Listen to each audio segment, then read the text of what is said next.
একটা গ্রামে থাকত রাকিব নামের এক ছেলে। খুব সাধারণ জীবন ছিল তার। প্রতিদিন ভোরে ঘুম থেকে উঠে গ্রামের পাশের নদীতে যেত মাছ ধরতে। সেই মাছ বিক্রি করেই তার দিন চলত। গরিব হলেও নিজের পরিশ্রমেই সে শান্তিতে দিন কাটাত। সবকিছুই ভালোই চলছিল, কিন্তু একদিন, সেদিন ছিল পূর্ণিমার রাতের পরের দিন।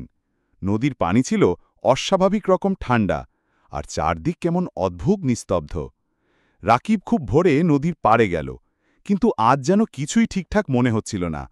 সে জাল ফেলতেই একটা বিশাল মাছ উঠল, চোখ যেন জলজল করছে অন্ধকারেও। রাকিব অবাক, এমন মাছ আগে কখনো দেখেনি সে। মাছটা নড়ছিল না, কেবল তাকিয়েছিল তার দিকে। সে মাছটা নিয়ে বাড়ি ফিরে এলো, বিক্রির চিন্তা করছিল। কিন্তু বাড়িতে ঢোকার সঙ্গে সঙ্গেই তার মা অসুস্থ হয়ে পড়ল।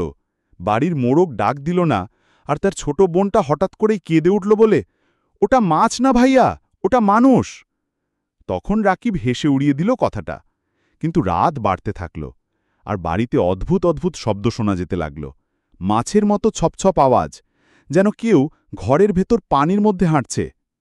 রাত 2টোর দিকে সে ঘুম থেকে উঠে দেখে মাছটা আর নেই। রান্নাঘরের মেঝে ভেজা, আর সেখানে কাদামাখা পায়ের ছাপ। একটা ছায়া তখন জানলার পাশে দাঁড়িয়েছিল।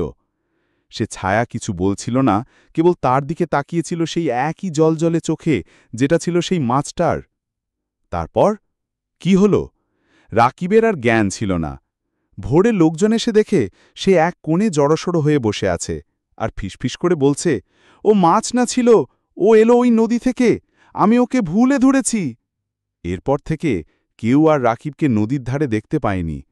আর সেই নদী, লোকেরা বলে, পূর্ণিমার পরদিন যদি কেউ ভোরে সেখানে যায়, একরকম ছিপে আটকে যায় অজানা কিছু, যার টান কেউ টানতে পারে না, আর টানলে তখন ফেরে না কেউ।